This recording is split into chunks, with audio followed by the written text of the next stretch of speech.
Salut les amis, c'est Marcus Dia, j'espère que vous allez bien. Nouvelle vidéo, nouvelle analyse. On va encore parler de l'affaire Eguchi de la LDNA. Vous connaissez ma méthodologie de travail pour tous ceux qui me suivent depuis très longtemps. Vous savez qu'en général, quand je sors une partie 2, c'est que je considère que ma première analyse n'était pas totalement aboutie. Du fait que cette première analyse sur Eguchi de la LDNA, on a cherché notamment à montrer cette mascarade par rapport à l'émission sur Africa Radio de Fatou, et notamment les divers intervenants qui ont assisté à cette émission et qui justement donnaient cette impression de mener un combat contre Eguchi de la LDNA, limite ternir son image. Donc là, on avait l'impression que cette émission était totalement à charge contre Eguchi de la LDNA. C'est mon impression, et également l'impression de plusieurs personnes qui ont pu assister à cette émission, qui ont pu visionner cette émission, et également des gens qui ont donné leur aval, qui ont confirmé mes dires à travers ma dernière analyse sur cette affaire. Avant de commencer cette analyse, je tiens à répondre à mes détracteurs. Des personnes qui sont là pour semer la zizanie dans les commentaires, qui sont là pour attiser la haine, qui ont besoin de verser leur venin, cracher toute leur haine. Eh bien, il faut que vous sachiez quelque chose, c'est que je suis quelqu'un qui lira vos commentaires avec grande passion. Contrairement à certaines personnes sur YouTube qui refusent de franchir cette zone, ils considèrent que c'est une zone trop obscure de lire les commentaires. Moi, je les lis avec énormément de passion, je vous le redis clairement. D'ailleurs, je vais vous expliquer pourquoi. C'est tout simplement parce que je suis immunisé contre toute violence qui peut provenir d'un être humain. Parce que j'ai suivi des enseignements qui me permettent aujourd'hui de faire face à ce genre de personnes. Car je le sais clairement que le créateur de ce monde a fait en sorte que nous les humains, nous faisions partie de ces meilleures créatures, mais je sais également que nous pouvons être également les pires créatures qu'il ait pu créer, car nous sommes capables de commettre des atrocités, mais vraiment défiant toute concurrence. Et donc je sais que l'être humain peut être terriblement mauvais, à la limite du démon. Et moi, ce qui me fascine, quand je lis les commentaires, c'est que les gens me disent « Oui, tu défends un pointeur, etc. etc. » J'ai donné des explications à travers cette vidéo. Bien entendu, comme je vous l'ai dit, je ne suis pas l'avocat de Eguchi de la LDNA. Mais moi, il y a quelque chose qui me fascine. Ce sont toutes ces personnes qui se battent pour venir salir la LDNA dans les commentaires en essayant de trouver des éléments de leur passé, des erreurs qu'ils auraient pu commettre durant leur passé pour pouvoir discréditer, décrédibiliser leurs bonnes actions. Et je trouve ça pathétique. Et encore plus, ces pseudo-détracteurs qui viennent sous la couverture religieuse faire comprendre que c'est impardonnable ce qu'il aurait commis. Ce qu'il aurait commis, comme vous le dites. Mais on n'en est pas sûr. Mais admettons qu'il l'aurait commis. Est-ce qu'il n'a pas le droit à une rédemption ? Il y a énormément de personnes qui ont été des grands leaders, qui ont vécu, qui ont commis des choses atroces durant leur passé et qui sont devenus des gens meilleurs. Je vous donne un exemple tout simple, Malcolm X, grand leader noir, qui a également des antécédents lourd et qui a commis également des choses pas forcément saines, mais c'est devenu un grand homme et il est mort en ayant acquis une grande sagesse. Donc ces pseudo-religieux qui viennent faire la morale, parce que je vous le dis clairement, je déteste ces moralistes de balle, et bien ils oublient que des fois, même à travers leurs écrits, il y a des enseignements. Vous devriez par exemple savoir que certains prophètes ont également des antécédents. Par exemple, je vous donne un exemple tout simple, Moïse. Pour ceux qui n'auraient pas compris, paix et bénédiction sur lui, avait commis un crime. Et il portait ça sur son dos. C'était un lourd fardeau qu'il portait sur son dos. Et bien, c'est pas pour autant que le créateur de ce monde ne l'a pas choisi pour être un prophète. Et vous, aujourd'hui, vous vous permettez de critiquer les agissements des gens. Vous vous permettez de critiquer des personnes qui sortent dehors, nourrir des migrants, qui sortent dehors pour combattre des expulsions abusives. Des expulsions abusives, je veux dire. Qui combattent, qui ont permis d'aider une maman Pauline, à Levallois, qui était victime de racisme, qui était sur le point d'être expulsée, alors que cette femme a mis toute sa vie dans son entreprise, dans sa boulangerie. Mais qu'est-ce que vous voulez au final ? Vous voulez juste un monde sombre ? Quand des gens font des bonnes choses, des bonnes actions, il faut savoir le souligner. Vous avez été nombreux à me lancer des défis. Marcus, prouve-nous qu'il n'a pas escroqué les cagnottes. J'ai même pas envie de rentrer dans ce jeu, mais je vais le faire pour quelques-uns. Je vais le faire juste pour vous faire plaisir. Regardez.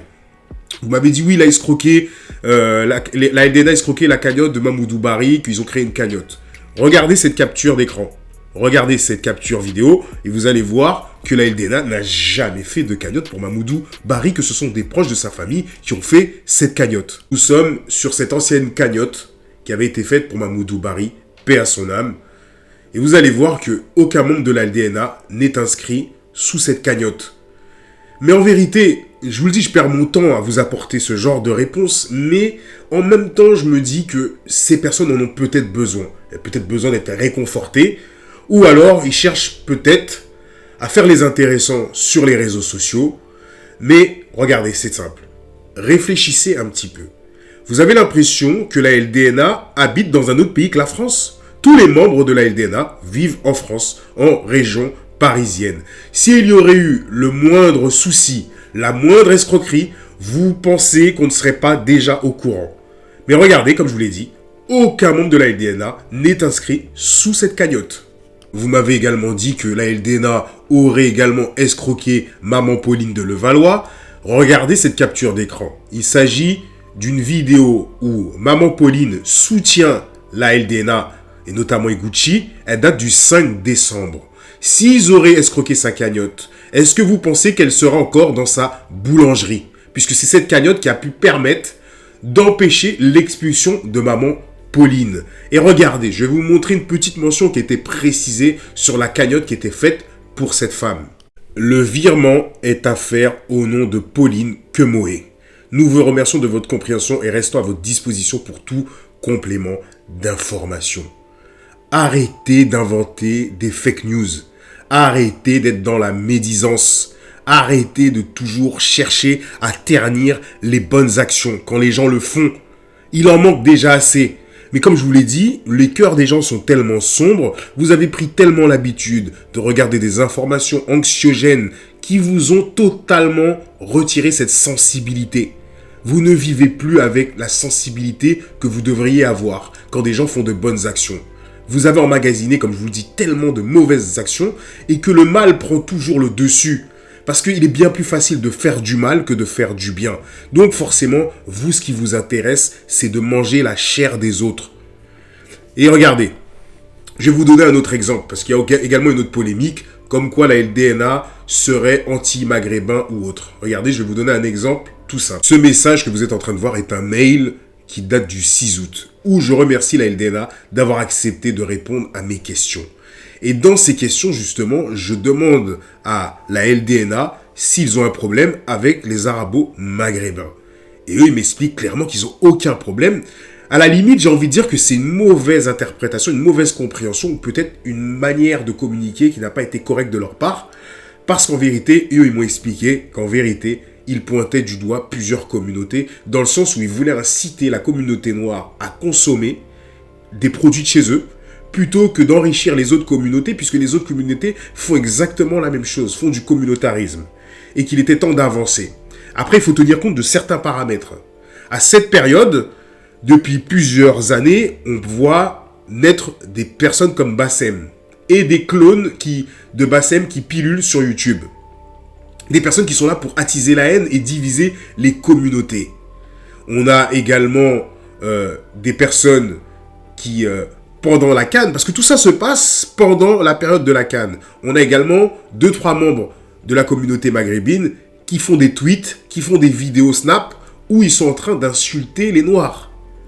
Tenez compte de tous ces paramètres. Et au moment où Gucci dit ça, il y a également le problème avec Mamoudou Bari, paix à son âme, qui se fait assassiner.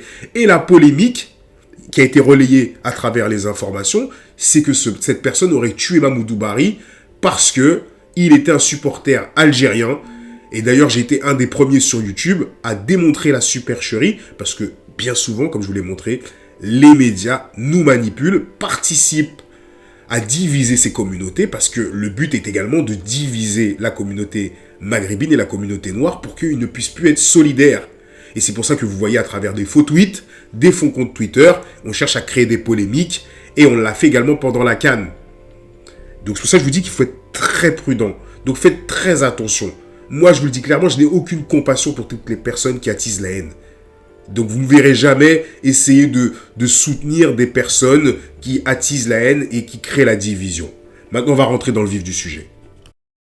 Nous allons revenir sur chaque personnage qui ont participé à l'émission de Fatou sur Africa Radio. Parce que comme je vous l'ai dit, cette vidéo s'intitule « Entre esprit de vengeance et conflit d'intérêt ». Et vous allez voir qu'à chaque décryptage que je vais faire de ces personnages, j'avais déjà commencé dans la première partie à faire des décryptages sur ces personnes, mais par la suite, j'ai fait une vraie investigation et j'ai appris, et on m'a fourni également des preuves qui m'ont permis de pouvoir cerner les personnages. Donc on va recommencer, on va déjà démarrer avec cette Hermine qui assistait à l'émission, souvenez-vous. Il a été condamné une faux, seule selon fois juridiquement, mais multirécidiviste. Alors, Hermine, toi, pourquoi tu parles comme ça? Toi, quel est ton lien? Je parle parce que je trouve ça insupportable, le fait qu'on essaie de nous faire taire. Donc, la Hermine joue le rôle de la victimisation, comme quoi elle serait censurée, qu'elle en a marre de la censure, qu'on les empêche de s'exprimer. Mais en vérité, personne ne les empêche de s'exprimer. Ils sont tous autour de cette table et la plupart de ces gens sont complices. Et ça, c'est mon point de vue. Mais ce qui est intéressant, c'est d'écouter le passage que je vais vous mettre. Vous avez assimilé la voix de Hermine. Et ben, je vous mets un passage audio de Hermine où elle est en train de prévenir Gucci de ce qu'il lui réserve. Vos manifestations, vous êtes 10, bande de bouffons, va. Il n'y a personne qui se déplace pour vous. T'inquiète même pas, là. Avec ce qu'on va vous faire, il y aura encore moins de monde. Bande de bouffons. T'es là derrière ton téléphone, là, tu te prends pour je sais pas qui, là. Tu t'es pris pour un empereur ou pour un pharaon. Redescends sur terre, t'es juste un bouffon qui touche le RSA. Donc, pourquoi tu fais le ouf, là, derrière ton téléphone? Tu joues trop le fou, toi. Espèce de petit clochard, là. Vous l'aurez compris, elle le dit clairement qu'elle lui prépare quelque chose de façon à lui faire du tort. Maintenant, on va s'intéresser à l'autre intervenant, Curtis. Écoutons justement le passage de Curtis. Et vous allez écouter le témoignage d'un proche de Curtis qui a hébergé Curtis. Moi, c'est Curtis. Je suis militant. Je milite depuis une dizaine d'années. Déjà, la raison de mon combat, c'est justement pour les femmes. C'est-à-dire, je suis congolais. Je suis affecté par tout ce qui se passe au Kivu. Pour rejoindre la sœur. On n'a pas de famille au Kivu pourtant. Mais nous sommes affectés. Moi, j'en ai pleuré. J'en ai fait des nuits blanches. Donc, c'est un combat, en fait, qui est ancré en nous. Et quand je parlais de Gucci, par exemple, je le connaissais, je l'ai déjà rencontré. Pour moi, j'étais fier de voir un frère qui se battait. J'étais vraiment fier. Et je me suis dit, je peux mourir en paix. Parce qu'aujourd'hui, il y a des frères dans la communauté qui se battent pour cette communauté. Donc, c'était vraiment un frère que j'étais fier de lui. Aujourd'hui, les gens pensent que j'ai une haine personnelle envers lui, alors que je ne le connais pas personnellement. J'ai appris à le connaître cette semaine, en fait. C'est-à-dire, après ma vidéo. Donc là, Curtis nous explique qu'il serait un grand protecteur des femmes.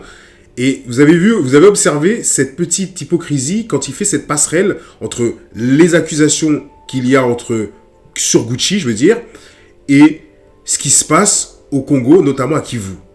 Comment on peut faire une telle comparaison quand on sait ce qui se passe? Bien entendu, je condamne toutes sortes de violences. Mais de la manière qu'il le fait, cette passerelle où il est en train de mettre en avant le génocide qui se produit au Congo, et notamment à Kivu, est immoral. C'est une manière de banaliser la chose. C'est une sorte de tournure façon Christine Angot. C'est-à-dire, c'est une tournure inversée. Dans le sens où on essaye de minimiser les choses. Parce que tu ne peux pas comparer. Tu ne peux pas faire une comparaison avec les accusations qu'il y a sur Gucci et mélanger cette histoire qui se passe au Congo et notamment à Kivu, qui est un drame, un génocide. Là, on a affaire à des massacres, des viols sur des femmes qui n'ont aucun droit de parole, qui malheureusement se font assassiner également. On a affaire à un génocide. Et tout le monde en est conscient. Tu ne peux pas te permettre de mélanger cette histoire avec l'affaire de Gucci. Maintenant, on va écouter le passage de quelqu'un qui a accueilli Curtis chez lui. Surtout, certains qui parlent de notre frère Gucci, croyez-moi, ils se permettent, ces gens-là, de passer à la radio pour aller dire, genre, défendre la femme. Moi, c'est ça qui me fait mal. Moi, je suis quelqu'un, personnellement, je suis quelqu'un d'honnête.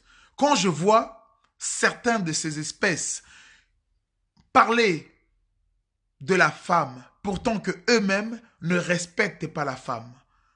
Pour eux, les femmes, c'est des objets sexuels.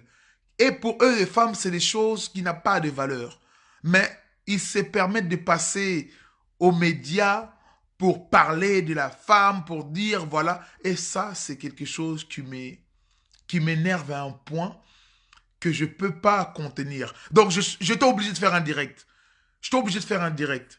Parce que ces gens-là, c'est des démons qui veulent se déguiser en agneau, qui veulent se déguiser en l'ange de lumière. Mais si vous regardez leur façon de vivre, leur vie de tous les jours, vous allez comprendre que ces gens-là, c'est vraiment des démons. Et quand ces gens-là se permettent de dire que notre frère Guichi doit abandonner sa lutte parce que il a je sais pas quoi, mais ces gens-là, ils devaient faire pareil. Ils devaient même se taire. Ils devaient même pas parler. Ils devaient ni parler de la femme, ni parler de la violence en République démocratique du Congo, parce que eux font la même chose. C'est des assassins, ce sont des violents, ce sont des méchants. Et ils permettent de passer devant les gens. Voilà, vraiment, les réseaux sociaux ont donné la parole aux gens les plus abrutis possibles qui existent sur Terre. Donc, tout le monde passe pour un saint dans les réseaux sociaux, tout le monde passe pour un mec honnête, les gens. Donc, c'est ça qui fait le plus mal. Par rapport aux différents dires de cette personne, j'ai eu d'autres informations de personnes qui connaissent très bien Curtis et m'ont donné des informations qui sont liées à la personne de Curtis, et croyez-moi que ça fait froid dans le dos, notamment certains de ses agissements. Mais comme j'ai pour habitude de ne pas diffuser des informations quand je n'ai pas de preuves, je ne peux pas me permettre de les diffuser dans cette vidéo, de les mettre dans cette vidéo. Donc, je vais considérer que ce sont juste des rumeurs. Mais si ces rumeurs sont fondées, c'est très très grave ce qu'il est en train de faire. On va s'attaquer maintenant à Sarah Kwaka. Tant de questions, Sarah. Oui, tant de questions. Bonsoir. Alors moi, je m'appelle Sarah Kwaka. Je suis donc responsable des contenus chez Nofi, rédactrice en chef de Négus. Là, ça devient le moment le plus intéressant de cette vidéo. Tout à l'heure, on s'intéressait à Curtis et Hermine. Et souvenez-vous que le titre de la vidéo s'intitule « Entre esprit de vengeance et conflit d'intérêts ». Donc Hermine et Curtis, je les mets dans esprit de vengeance. Et toutes les personnes qui vont suivre, je les mets dans conflit d'intérêts. Donc là, Sarah Kwaka nous explique donc qu'elle est responsable chez Nofi, donc Noir et Fier, et également elle travaille pour Négus. Donc il faut savoir que Négus appartient à Nofi. Et maintenant, on va écouter une interview du fondateur de Nofi. Aujourd'hui, nous recevrons un jeune entrepreneur qui œuvre pour la communauté afrodescendante. Il est membre fondateur du collectif Noir et Fier. Tout part d'une marque de t-shirts. Plusieurs années plus tard, il crée un média engagé, Nofi, ainsi qu'une association active, Noir et Fier en Action. Noir et Fier a fédéré des millions de personnes qui se sont retrouvées au travers de ce slogan. Notre invité de la semaine est Christian Zella. Voici Christian Zella, fondateur de Nofi. Et donc, souvenez-vous, Sarah Kwaka fait partie de Nofi, travaille chez Nofi, et souvenez-vous de cette conversation entre François Mackendal qui également travaille chez Nofi. Et les deux, on avait l'impression que limite, ils étaient plus ou moins contents de ce qui était en train d'arriver à Eguchi, notamment ces accusations de viol. Et regardez bien, écoutez attentivement ce qu'il est en train d'expliquer Christian Zella. Et vous allez voir quelle était l'éthique de Noir et Fier.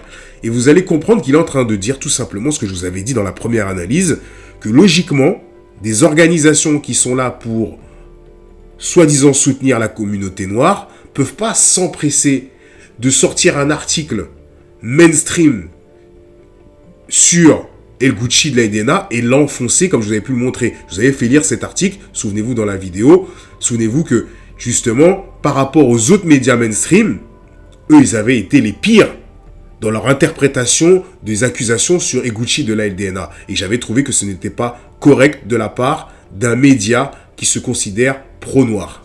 Tu avais dénoncé justement un manque de solidarité de la communauté noire. Tout à fait, oui. Est-ce que tu t'es posé la question de savoir le pourquoi du comment ?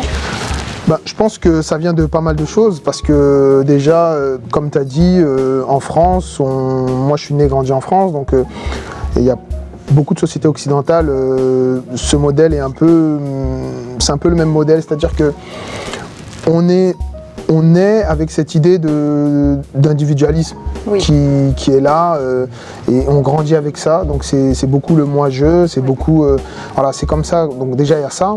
Après, il y a les problématiques liées à la communauté noire, c'est-à-dire que, et ça c'est lié beaucoup à beaucoup de choses, la colonisation, à l'esclavage, donc toute cette aliénation, ce travail qui a été fait à ces époques-là, donc le manque de connaissances, le manque d'histoire, le manque de savoir, le manque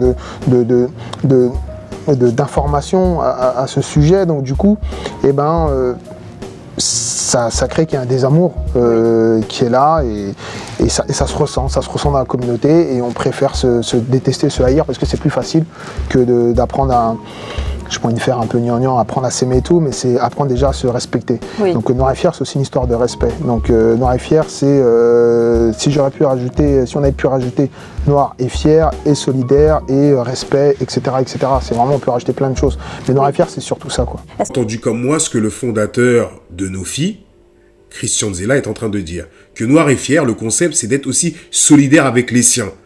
Donc, une organisation qui et soi-disant véhicule plus ou moins un message à une éthique spécifique de la solidarité envers les leurs. Comment expliquez-vous que Sarah Kwaka et les autres membres, les autres personnes qui travaillent chez Nofi se sont empressés de faire un article à charge contre Gucci, tout en sachant qu'il y avait certaines zones d'ombre et que par rapport à l'accusation dont est victime Gucci, par rapport à cette histoire de viol, il y a quand même des choses qu'ils auraient pu vérifier au préalable. Et comme je vous le dis encore une fois, là on parle quand même d'un média qui mène plus ou moins le même combat que la LDNA, c'est-à-dire informer les gens, soutenir la communauté noire. Donc là, en fait, ils sont carrément... En fait, ils nagent à contre-courant. Puisque là, ça ressemble pas du tout à ce que véhicule, les messages que véhicule le fondateur Christian Zella par rapport à cette organisation qui est Nofi. Et vous allez me dire, mais alors, quel est le problème, Marcus? D'où vient le problème? Eh bien, pour ceux qui connaissent l'envers du décor, qui connaissent ce qui se passe hors coulisses, eh bien, il faut savoir que Gucci, la LDNA et Kemi Seba ne s'apprécient pas réellement. Apparemment, il y aurait un conflit entre Kemi Seba et la LDNA. Là, je vous dis, c'est des choses qu'on m'a appris. Maintenant, j'ai fait la relation et tout ce que je suis en train de dire et tout ce qui va suivre n'est qu'une hypothèse de ma part. Mais vous allez me donner votre avis à travers les commentaires.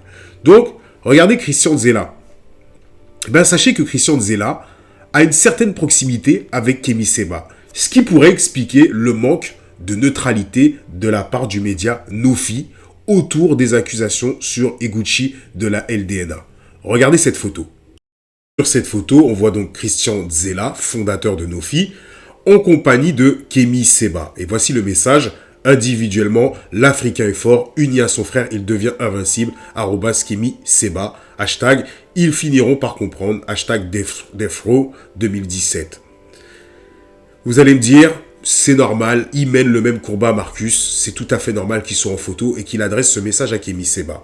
Mais il y a quelque chose qui m'a attiré mon attention en parcourant les pages, les articles sur le site de Nofi.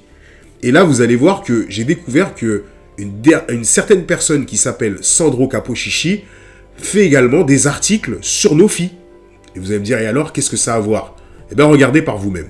Le soi-disant Sandro Capochichi, étrangement, porte le même nom que Kemi Seba. Kemi Seba de son vrai nom, Stelio Gilles Robert Capochichi. Et quand on fait des recherches, on se rend compte que ce Sandro Capochichi est tout simplement le frère de Kemi Seba et qui travaille chez Nofi. Donc, si réellement ces histoires entre Kemi Seba et la LDNA existent, on peut faire l'hypothèse comme quoi il y a eu un manque de neutralité de la part de Nofi et qu'ils avaient un parti pris. Tout simplement. Parce que vous avez le fondateur Christian Zella qui est proche de Kemi Seba, qui le dit clairement que c'est son frère, et on voit également que le frère de Kemi Seba travaille chez Nofi et qu'il rédige des articles chez Nofi. Donc forcément, ça peut fausser le travail de Nofi, surtout s'il y a un conflit entre Kemi Seba et Gucci de la LDNA. Vous comprenez mon explication? Bien sûr, comme je vous l'ai dit, ce n'est qu'une hypothèse de ma part. Je ne sais pas, ça se trouve que ces histoires, cette rumeur, même si je vous dis que cette rumeur, moi j'ai parlé à des gens qui sont proches de la LDNA, ils m'ont dit clairement que ce conflit existe entre Kemi Seba et la LDNA. Peut-être qu'ils m'ont menti. C'est à vous de donner des précisions à travers les commentaires. Et maintenant, on va s'intéresser à la dernière personne, qui est tout simplement Fatou.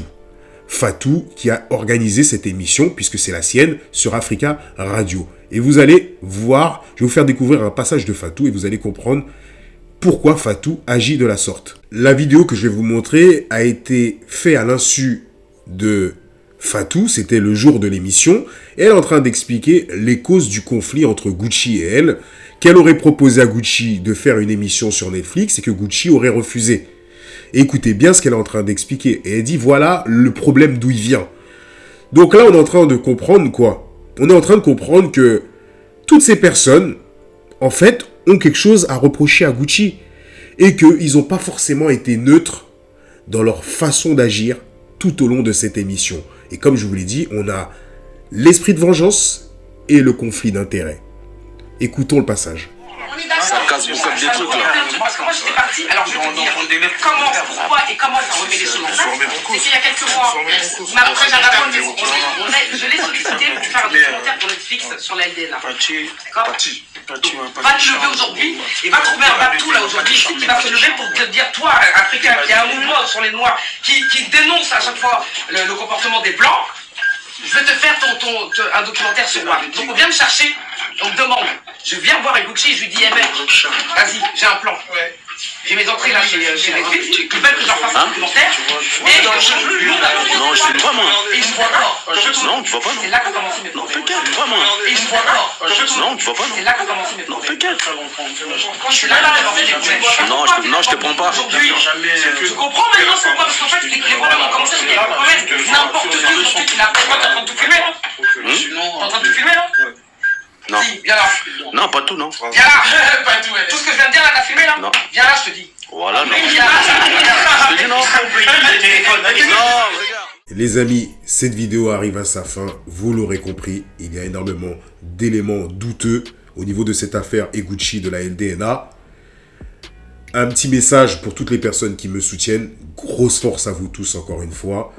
D'ailleurs, pour toutes les personnes qui m'envoient des messages, il faut savoir que je ne peux pas m'éparpiller parce que c'est assez compliqué pour moi de répondre à tout le monde. Donc quand il y en a qui m'envoient des messages par mail, des messages sur Messenger Facebook ou bien Instagram, je vais choisir un seul média, ça sera Instagram. Donc là, vous pouvez vous abonner sur Instagram. Ça sera beaucoup plus facile pour moi de communiquer avec vous parce que ça devient très compliqué entre les commentaires et également les messages par mail, également les messages par Messenger et sur Instagram.